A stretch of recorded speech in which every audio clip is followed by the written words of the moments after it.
Today on the Topping Show, The Marvels is the biggest flop for Marvel thus far. Will Disney ever learn? Bill Burr's wife gets him in hot water after she flips off Trump behind his back at a UFC event. Vivek on what stopped Trump from firing the bureaucrats goes viral. Tim Scott is no longer running for president. Black Rifle Coffee Q3 earnings report is in and marketing spending is up, but salaries are down. Scientist is offering to buy out half of U.S. salaried employees. AMC Q3 earnings and correction. And Dish Network is at a 25-year low for their stock. All of that and much more on The Topping Show.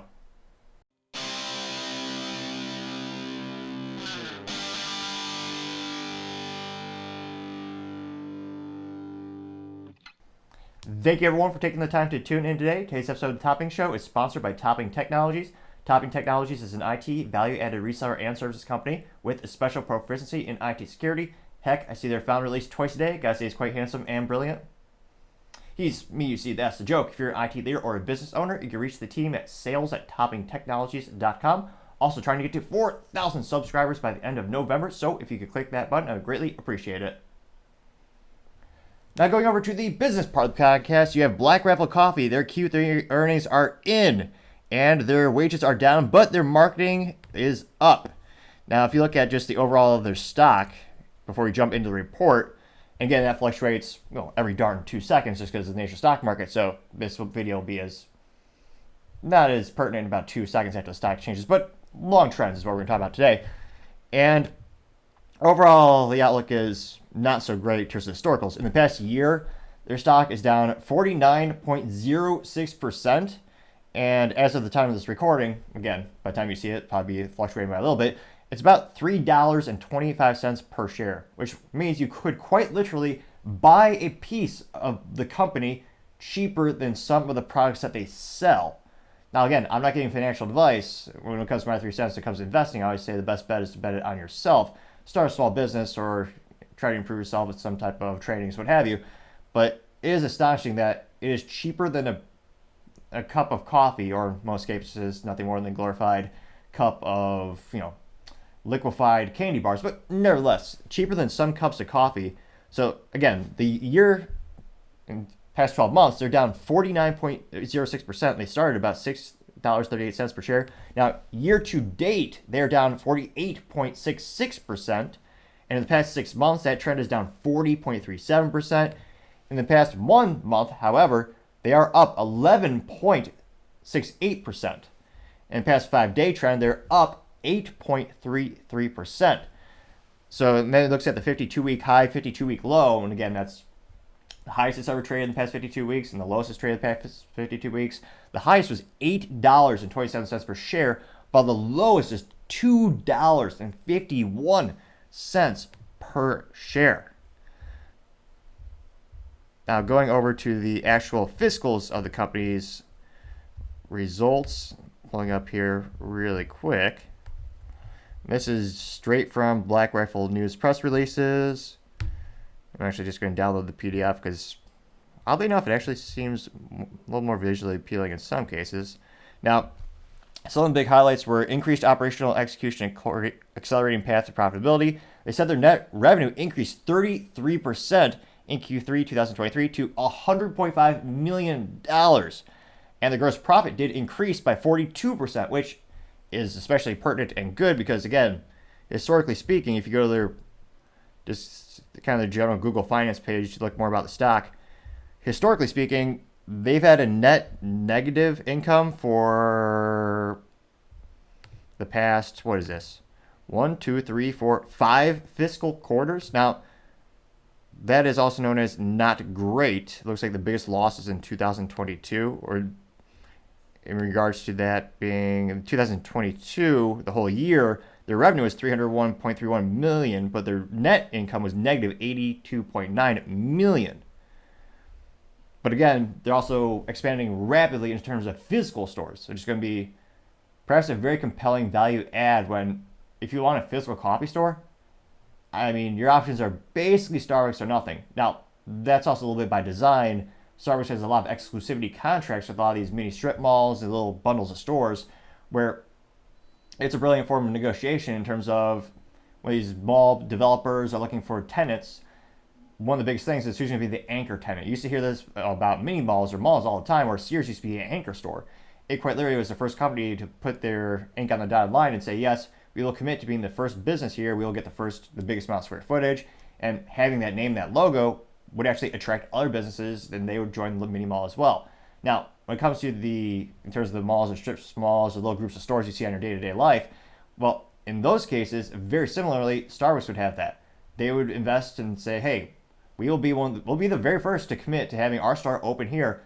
However, we want a clause in your contract that says we will be the only coffee store in this group of 5, 10, what have you stores, because we're taking a risk. We're putting up the money. We're saying, hey, we're going to be the first one to commit to this. As a little trade-off, we want a little bit of commitment from you as well. We don't want to have our store sales cannibalized by having a store right next to ours that competes with us. So that's why if you go down the street, I can't think of any anomaly in which, and again, in terms of my life experience, I've never seen it. You're never going to see a mom and pop coffee store or any coffee store competitor right next to Starbucks. And again, if you want coffee on the go, if you want to sit down and do some work in between meetings, which is how I would ever rationalize paying more than 99 cents for a cup of coffee, is if I need a mobile office where I need to sit down and work for a little bit. That's where my 3 cents, I see the big value of these established coffee stores coming together. You could also make the argument for building culture and community. So there are multiple benefits.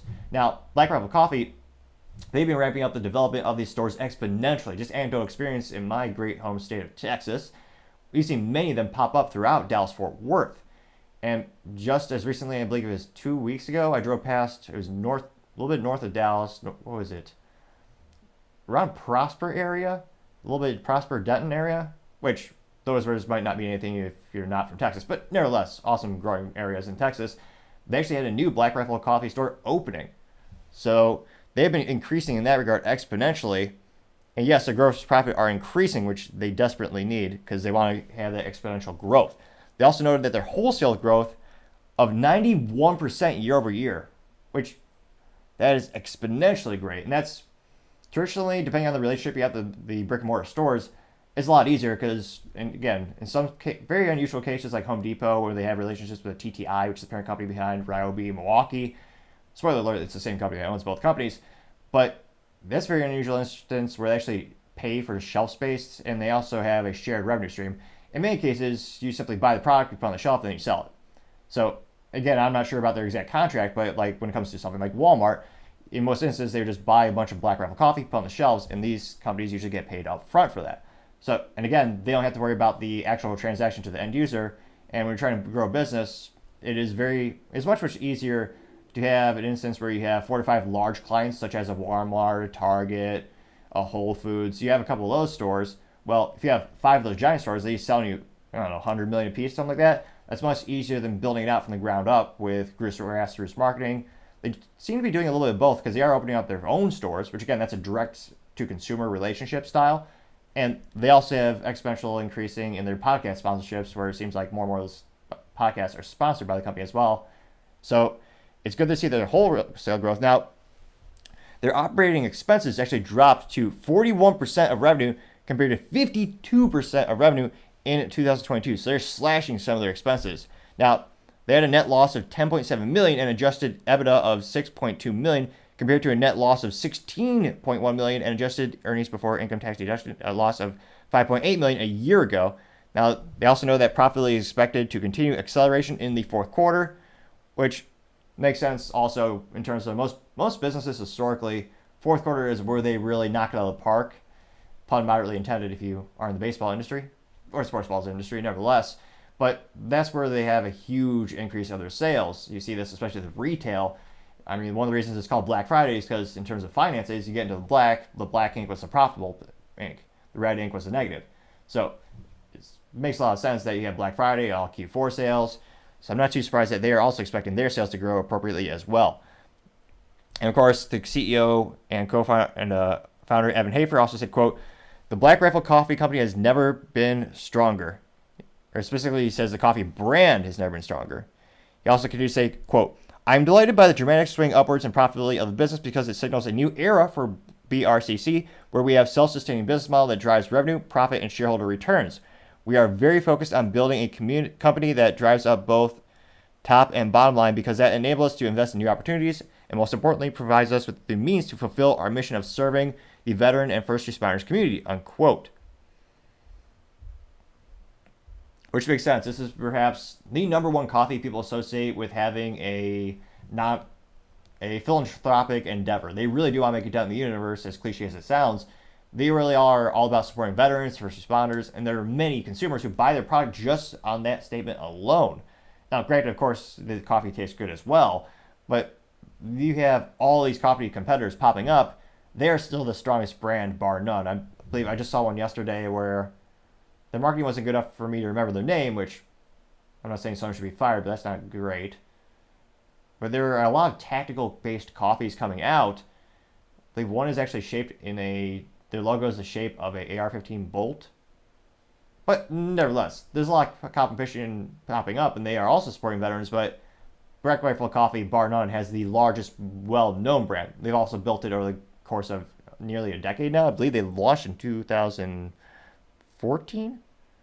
Now, jumping down into the details of their Q3 2023 results, they know that the revenue increased 33.2% to 100.5 million from 75.5 million in the third quarter compared to 2022, which that's a huge increase. Again, not financial advice, but let's just say any sales organization should be very jealous of those types of numbers. Now, they also noted that the wholesale revenue increased 90.8% to 61.5 million in the third quarter, and that's actually doubled from third quarter 2022, where they raked in 32.2 million. They also know that the direct-to-consumer revenue decreased 13.9% to 32.8 million in the third quarter of 2023 compared to 38.1 million during the third quarter of 2022. Interestingly enough. Now, going back to some of their main details, they noted that the gross profit increased to 34.1 million in the third quarter of 2022 from 23.9 million in the third quarter of 2022. And again, I'm not a doctor, but if you click subscribe, it may cure my stuttering or mixing up of words, dyslexia. Nevertheless, it could very well be the cure, but little faux pas there. Actually, it's noted that the gross profit increased to 34.1 million in the third quarter of 2023 from 23.9 million in 2022 Q3. So that's an increase of 42.3 year over year, and the gross margin increased 220 basis to 33.9% from 31.7% third quarter 2022, driven by higher sales volume and favorable product mix shift as the coffee and rounds sold to FDM consumers has higher gross margins compared to other channels. Which, again, when it comes to one of the biggest things they need to get under the belt, and I'm sure they are also right now, but the aggregate savings when you're building a business, especially for beverage companies, is ridiculous. To make a single batch of coffee, if you want to start a coffee company or a high fructose corn syrup company, the cost per unit when you're making small batches is prohibitively expensive. You're talking 6 to 8 times what the same cost is for someone like Starbucks to make. Because, like anything, if you go online, if you try to buy marketing materials, or even if you go to the grocery store, you're buying boxes of high fructose corn syrup Cheerios or whatever they sell these days. Just like when you're going to Costco versus a regular store, the more volume you buy, the lower the price per unit, which is one of the reasons why their coffee is more expensive than the competition. Because I'm not saying they're making small volumes, but compared to something like Starbucks, that is much smaller volume. So the more they can grow this company, the more profitable it will become over time as well because of the cost savings in that regard. Now, in regard to marketing, they know that the marketing expenses increased 11.4% to 8.3 million in the third quarter of 2023 compared to the 7.4 million in the third quarter of 2022.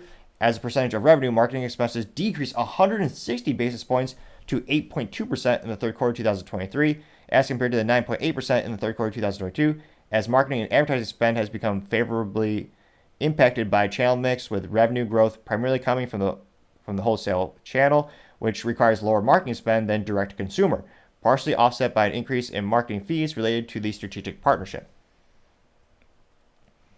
Which makes sense. Some of the largest podcasts out there, they're sponsored by Black Rifle Coffee. And while those costs to sponsor those channels is not nothing, it's a big upfront cost, but the ROI can be pretty darn good. I believe the Daily Wire had a relationship in which Ben Shapiro, their top talk show host, he had several episodes where he gave shout outs to Black Rifle Coffee because they were a sponsor of the show. And I mean, he has over 6 million subscribers on YouTube alone. I mean, that's darn near unparalleled exposure. And then Anecdotally speaking, in my local experience, they also became the official coffee of America's sports balls team, the Dallas Cowboys. So every executive suite now has the Black Rifle Coffee logo on a coffee machine, and also has coffee grounds and beans from the company.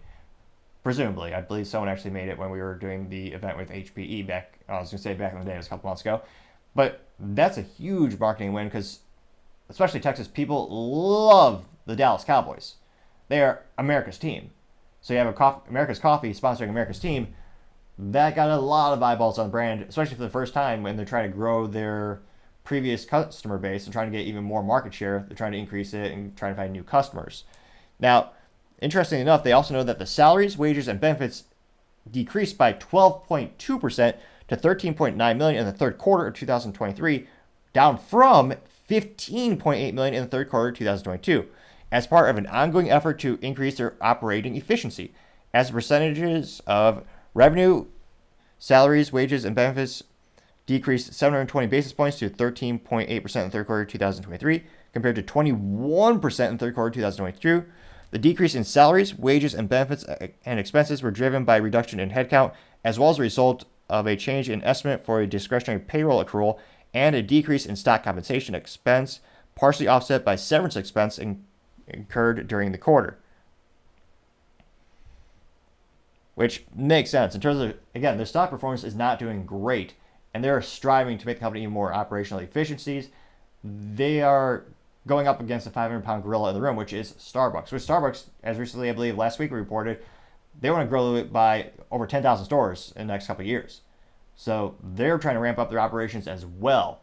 So you're going to have to figure out how to compete with the big boys with fewer resources. It means you have to be even more efficient.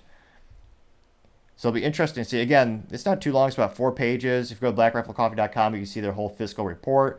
I try to hit on most of the important parts. I'm trying to think. Actually, it's a little more. How many pages is total? Oh, no, 12 pages. Not too bad of a read. But in terms of all the finances, most of the numbers seem to be growing in the right direction. It'll be interesting to see how long it takes for the stock market to recognize them and what does the public really value the company at. Because again, right now, a single share is the same price as a cup of coffee, or in some cases cheaper when you consider how much Starbucks coffee is when you buy a cup of their very fancy, don't get me wrong, but their candy bar in a cup. But again, Black Rifle Coffee still is not paying dividends as far as I could see. So that'd be a big expense, but that would also be that'd be a unique way to bring even more shareholders to the company and increase the amount of people who want to purchase the stock, because there are whole communities and whole stock forums that follow companies on that basis alone. So let me know in the comments, is Black Rifle Coffee, as of right now, is that a business you would be interested in investing in? Why or why not? Do you think the stock is going to go up exponentially because it is Q4, the sales are going to ramp up? Or do you think the competition is going to be too fierce that Starbucks starts to exponentially increase their number of stores and they almost have as many stores as there are grains of sand in the world? Kidding, but not by much. Let me know what you think. Be fascinated to hear what you have to say.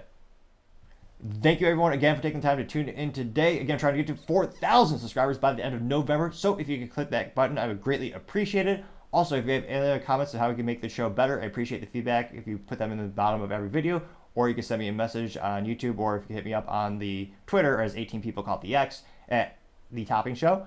Also, and lastly, don't forget to take time to tell your family, tell your friends, tell your coworkers, heck, tell your enemies, tell anyone and everyone.